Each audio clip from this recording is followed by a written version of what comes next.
Rose, I want to try something with you right now, before we even say hello properly. Imagine you walk into a room, 20 strangers. Within the first 5 minutes, at least 3 of them are going to ask you the exact same questions. Oh no, I already know where this is going. What do you do? Where are you from?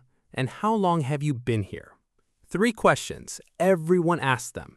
And somehow, even people who speak English every single day still freeze when they hear them. That is so true. It actually hurts a little. I have a whole story about this, and it did not go well the first time. Good, because today we are going to fix that for every single person listening. Welcome back to Rose and Jack Everyday English. We're so happy you're here. I hope yesterday's episode helped you speak a little more naturally. Today is day 19 of our 30-day B1 to B2 challenge, and our topic is the most common English questions and their answers. These are the questions you cannot avoid, whether you're traveling, starting a new job, or meeting someone at a party.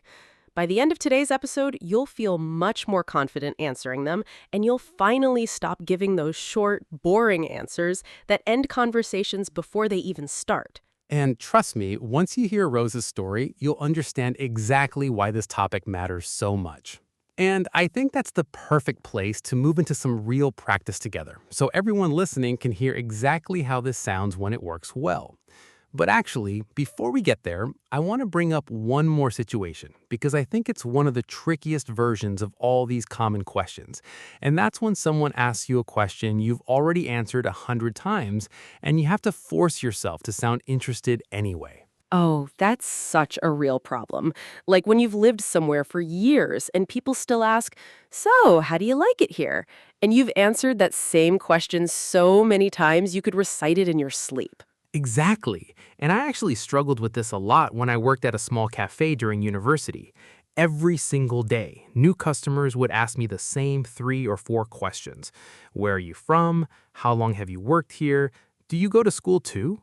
At first, I answered with real energy. But after a few months, I started giving these flat, tired answers, almost like a robot. I remember one regular customer even said to me, "Wow, you sound bored. Are you okay?" Oh no, that must have been embarrassing to hear. It really was, because I wasn't trying to sound bored. I was just exhausted from repeating myself so many times. But that comment actually changed something for me. I realized that even if the question feels repetitive to me, for the person asking, it's often the first time they're asking it, and they deserve a real answer, not a tired one. So, how did you fix that? I started challenging myself to find a slightly different angle each time, even if the core answer stayed the same. So instead of always saying, "I'm from a small town, I go to school, and I've worked here for a year," I'd add something new depending on my mood that day. Sometimes I'd say, "I'm from a small town about 2 hours from here, and honestly, working at this cafe has taught me more about coffee than 4 years of university ever will." Other times I'd focus on something completely different, like, "I started here almost by accident. A friend convinced me to apply, and now I can't imagine my week without this place." That's such a clever solution because you kept the honesty, but you gave yourself permission to be a little creative with the details each time. Exactly. And what surprised me most was that customers responded so much better once I did that.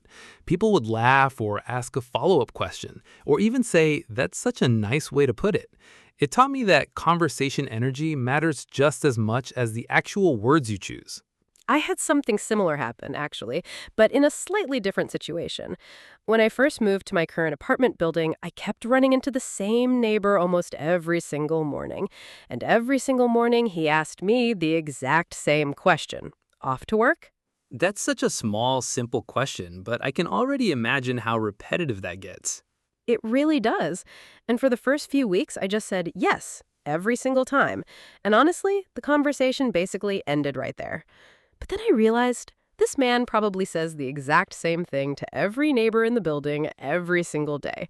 And if I wanted an actual relationship with my neighbor instead of just a polite nod, I had to give him something more. So, what did you start saying instead? One morning, instead of just saying yes, I said, "Yes, unfortunately, though I'd honestly rather stay home today. It's raining so hard outside." And he laughed and said, "Tell me about it. I almost didn't want to walk my dog this morning." And just like that, we had an actual short conversation about the weather, which led to him mentioning his dog. And eventually, over the following weeks, we started talking about all kinds of small things: his dog's health, my new job, even a restaurant recommendation he gave me that turned out to be one of my favorite places in the city now. That's amazing because it all started from you refusing to give the flat, boring yes. Exactly. And I think this is such an important lesson for anyone watching or listening right now. These common questions might feel small or repetitive, but every single one of them is a tiny opportunity. And whether that opportunity turns into nothing or turns into a real relationship often depends on whether you give a real human answer or just a quick automatic one. I completely agree, and I think there's one more angle we haven't discussed yet, which is what happens when you don't understand the question at all. Because sometimes, especially with native speakers, these common questions come out fast or with unfamiliar phrasing. And instead of the classic, "what do?" you might hear something like, "so what's your deal?" or "what brings you here?" Oh, that's such a good point, because those phrasings can be really confusing if you've only studied the textbook version of these questions. Right, and I remember the very first time someone asked me, "so what's your story?" And I genuinely thought they wanted me to tell them a fictional story, like they thought I was a writer or something. I paused, confused, and said, "my story?" And the person laughed gently and said, "yeah, like, what's your deal? What do? Where are you from?" That whole thing. It was in that moment I realized these common questions can appear in so many different disguises, but underneath, they're really asking the exact same three or four things we've been discussing this whole episode. That's such a helpful realization, because once you understand the core meaning behind these questions, you stop panicking every time the wording changes slightly. Exactly, and I think that's actually really encouraging for anyone listening because it means you don't need to memorize 100 different questions.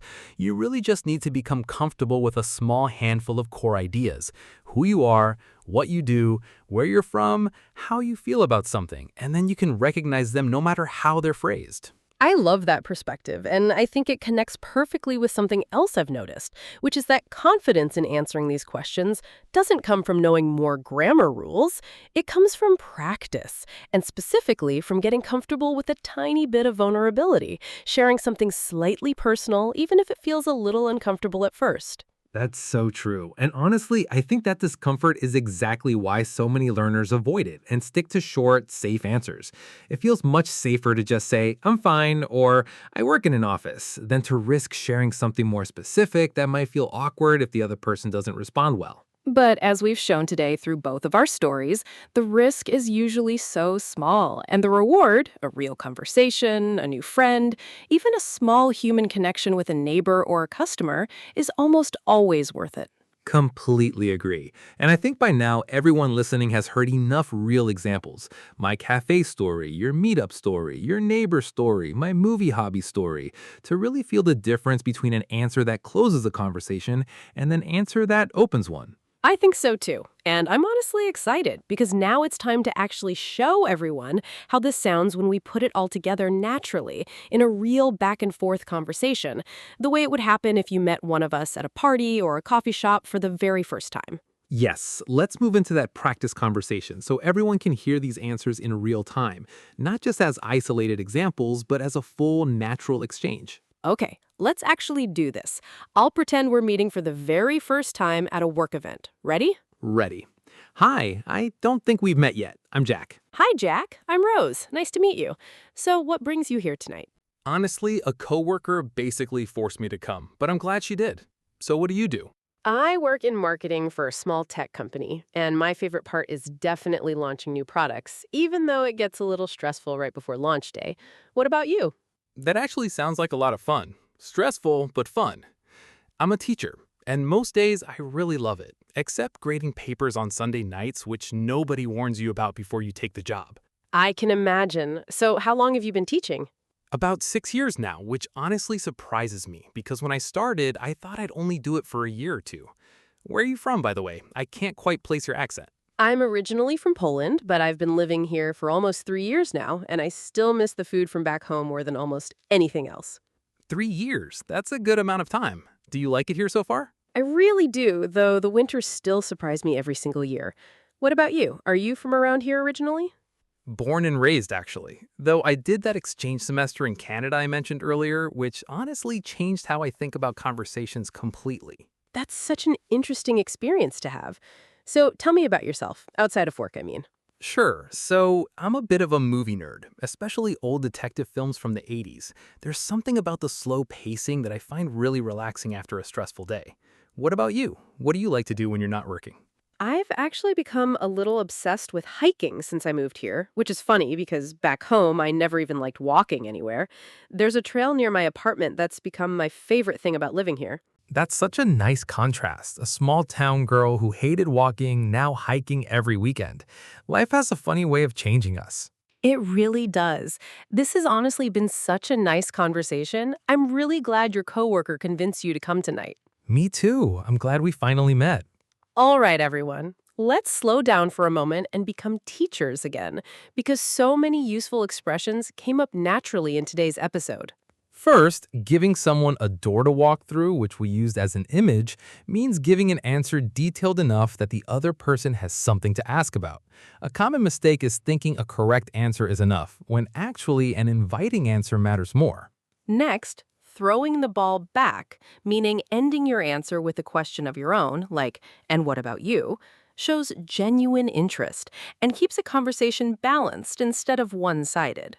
We also used honestly quite a lot, as in, honestly, I'm a bit of a movie nerd. This word softens the statement and adds a natural conversational tone. A mistake learners make is overusing actually in every sentence instead, which can sound repetitive. We used "What brings you here?", which is a warm, casual alternative to "Why are you here?", which can sound a little too direct or even suspicious in English. What's your deal and what's your story are casual, native-sounding alternatives to tell me about yourself. Learners sometimes misunderstand these as literal questions about storytelling, but they simply mean tell me about you. We also used "except", as in "I love it, except grading papers on Sunday nights." This word introduces a small negative detail after a positive statement, which makes an answer feel honest and balanced rather than overly perfect. Another useful one, I can imagine, which shows sympathy or understanding without needing a long response. It's short, natural, and keeps conversation flowing smoothly. Finally, born and raised, meaning someone has lived somewhere their entire life, is a lovely natural phrase, much more conversational than saying, "I have lived here my whole life." All of these came from our real conversation today, and now you can start using them in your own everyday English conversations. Let's talk about a few common mistakes B1 learners make with these questions. First mistake, answering with only one word. Incorrect. Poland. Correct. I am originally from Poland, and I've been living here for 3 years.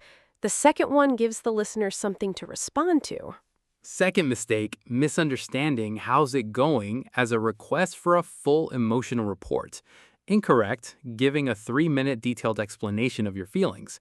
Correct, something short and light, like good thanks, a bit tired, but good. Save longer answers for questions that clearly invite them. Third mistake, forgetting to ask a question back. Incorrect, I'm a teacher. Silence. Correct, I'm a teacher and I really enjoy it. What about you? What do you do? This keeps the conversation balanced instead of one-sided.